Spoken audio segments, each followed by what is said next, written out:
Ravel's music in general is very orchestral.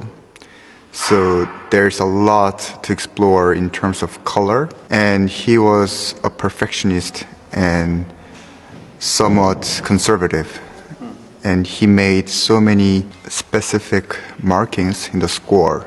So I always try to follow them as much as I can. I find Ravel's music to be nostalgic as well.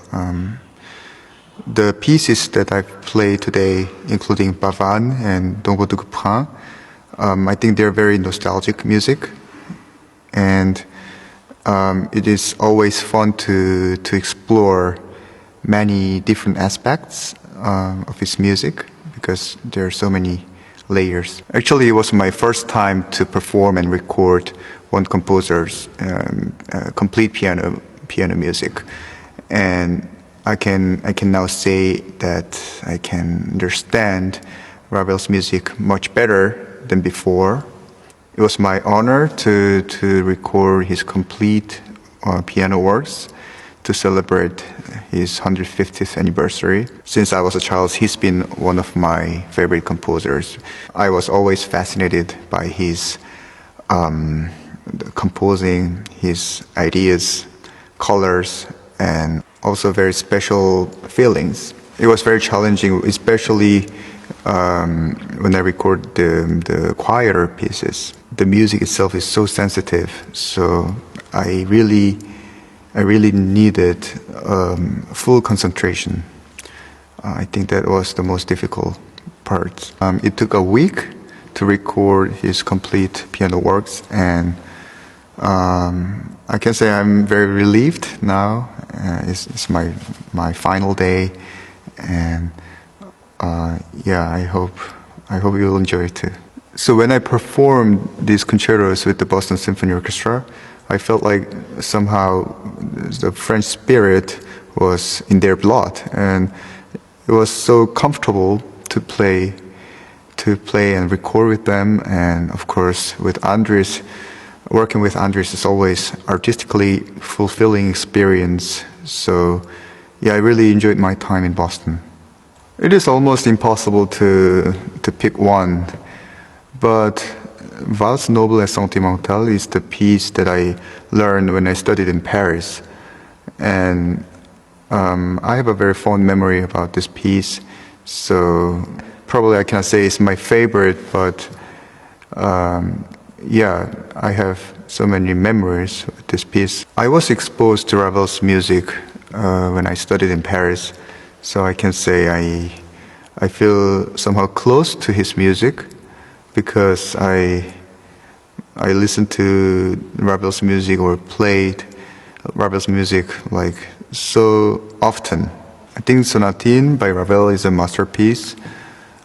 It has a clear structure, and the first movement, second movement, third movement has totally different feelings and also structure.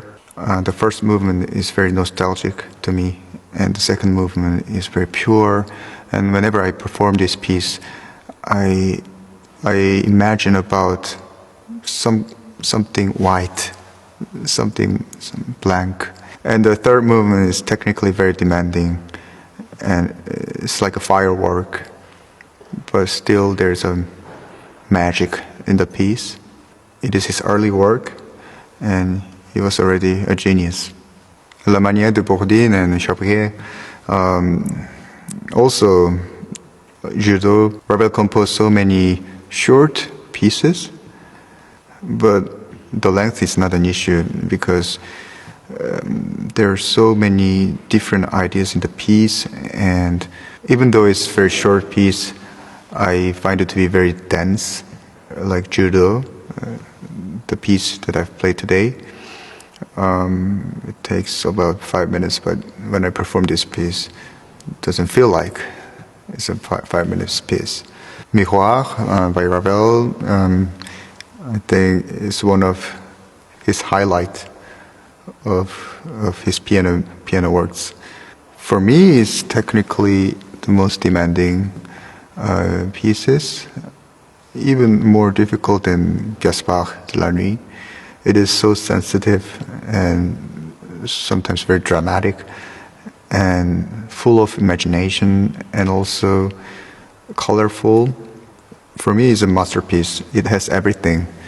It's a very interesting structure as well.